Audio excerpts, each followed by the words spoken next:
என்ன உயிர் போற மாதிரி இருக்கா? மூச்சு கூட விட முடியலையா? இன்னும் 5 minutes, அதுக்குள்ள நீ சாக போற.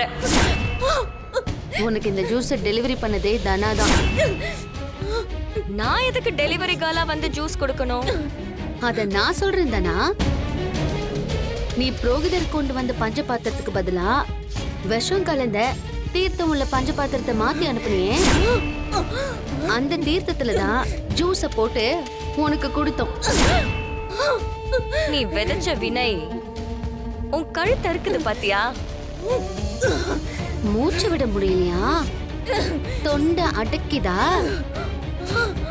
உயிர் போற மாதிரி இருக்கா? என்ன கொலை பண்றீங்களா? ஆமா, கொல்லதான் பாத்திருக்கோம். நீ அளவில்லாம போய்கிட்டு இருக்க. அதான் உன்னை ஒழிச்சு கட்டிட்டா எங்க குடும்பமே நிம்மதியா இருக்கும்ல.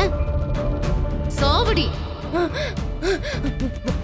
வேணாம், இன்னைக்கு எப்படியாச்சும் காப்பாத்துங்க. தொண்டை அடைக்குது, எப்படியாச்சும் காப்பாத்துங்க. விஷம் வச்ச உனக்கு தானே விஷ முறிவுக்கான மருந்து தெரியும். எங்களை வந்து காப்பாத்துங்கன்னு கேக்குற? எங்களால எப்படி காப்பாத்த முடியும்?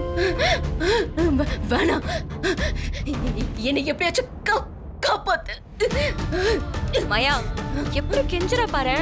புவனேஸ்வரி, உன்னை இப்படி பார்க்க ரொம்ப ரொம்ப சந்தோஷமா இருக்கு.